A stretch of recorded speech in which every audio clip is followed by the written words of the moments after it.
Há pessoas que, nesse processo, elas já abandonam a promessa de Deus,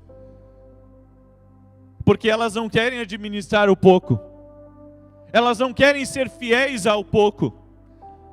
Eu estava pensando esses dias que rico não é quem tem muito, rico é quem aprende a administrar o pouco e ainda consegue construir com o pouco que tem.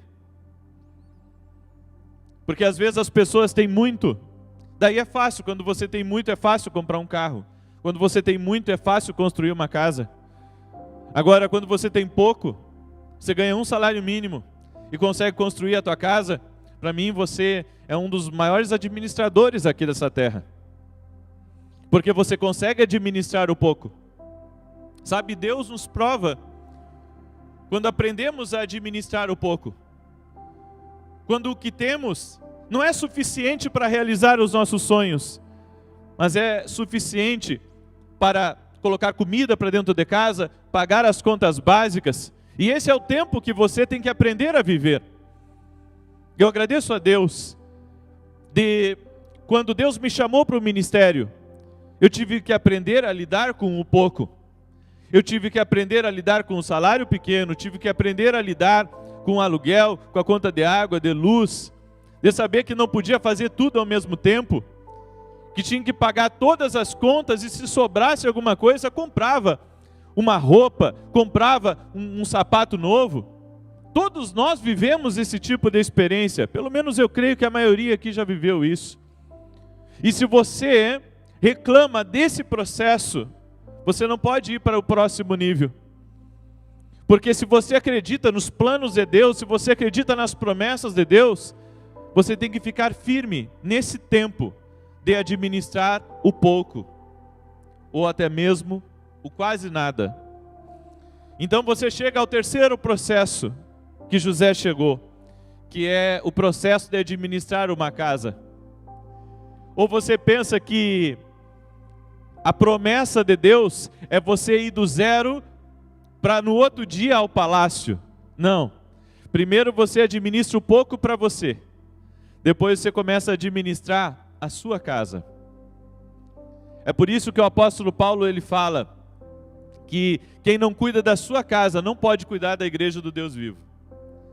Ou seja, se eu não administro nem a minha casa, e José teve que aprender a administrar uma casa.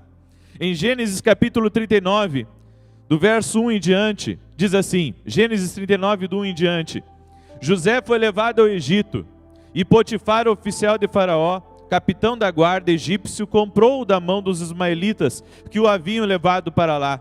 Mas o Senhor era com José. Interessante, né, irmãos? Mesmo no meio do processo, Deus era com José. Não esqueça isso. Até no processo, Deus é contigo. Não é porque você tem pouco nas tuas mãos, não é porque você não tem tudo que você gostaria de ter, que Deus não está com você. Deus está com você no processo. Você pode dar um glória a Deus por isso? Deus está contigo no meio do processo? Aleluia!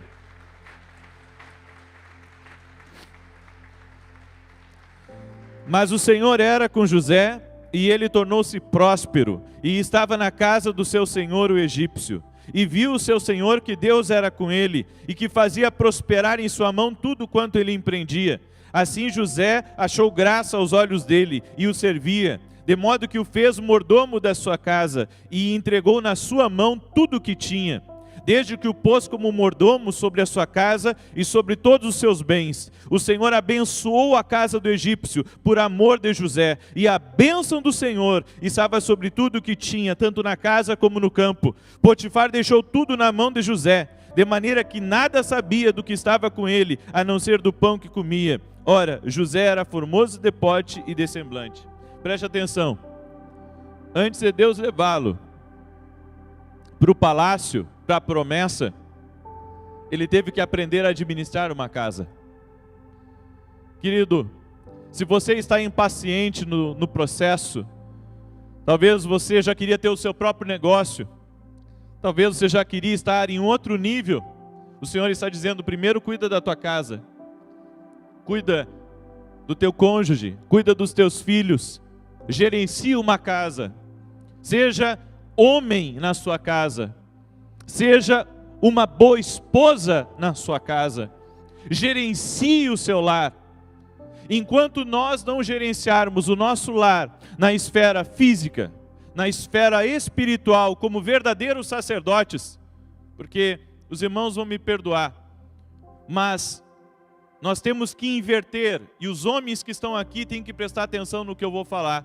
Nós temos que inverter a ordem das coisas, porque em muitas casas, quem carrega a base espiritual da família é a mulher, pela fé, pela perseverança, pela busca. Você pode ver nas igrejas, o que tem mais é mulher, tem mais mulher do que o homem.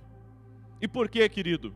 Porque a mulher geralmente, ela entende que a casa dela precisa estar edificada na rocha. E o homem já não acha isso tão importante, porque ele é o provedor. Mas além dele ser o provedor, ele tem que aprender a ser um provedor também espiritual, a ser um sacerdote na sua casa. Não é a mulher que tem que fazer a primícia espiritual da casa, é o homem, é o sacerdote, o cabeça do lar. Ou seja, ela não tem que carregar você na fé, você tem que carregar a sua família. Você tem que ser o sacerdote que ora nas refeições, que é um exemplo de caráter, de fidelidade a Deus. Teus filhos têm que verem isso, tua mulher tem que ver que você tem compromisso com Deus. Enquanto você não aprender a administrar a sua casa, administrar o lar que Deus te deu, administrar a família que Deus te deu, você não pode ir para o próximo processo. Aqui, José, ele teve que aprender a administrar uma casa.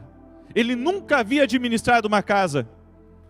Porque uma coisa é você ser filho, e outra coisa é você ser o líder de uma casa. Você sabe, quando você estava na casa dos seus pais, você podia até trabalhar, mas quem colocava comida na mesa era seu pai, era sua mãe que trabalhava. Enfim, você sempre estava sendo cuidado por alguém. Agora você casou, você tem uma família. Quem é o provedor é você que tem que sustentar a casa, é você que tem que sustentar as coisas, é você que tem que melhorar de vida em favor da tua família. Querido, se nós não formos bons administradores da nossa casa, nós não poderemos administrar a promessa de Deus, administrar o lugar que Deus tem preparado para a nossa vida. E nesse tempo Deus quer levantar sacerdotes dentro do seu lar. Deus quer ver homens comprometidos, homens como José, que administrem a sua casa. Você sabe que quando alguém quiser sair da igreja, talvez teu filho disser, eu não quero ir mais na igreja, ou a tua esposa disser, eu não quero ir mais na igreja, você, como sacerdote do teu lar, você tem que se posicionar. Você tem que procurar resolver os problemas do teu lar. Você tem que procurar o pastor da igreja, colocar em ordem as coisas. Por isso que a Bíblia, ela dá palavras de ordem, e ela diz, coloca a tua casa em ordem. Lembra que Deus falou com o rei Ezequias e disse, põe tua casa em ordem. Não adianta só você morrer e ter a sua salvação, tua família tem que ter a salvação também.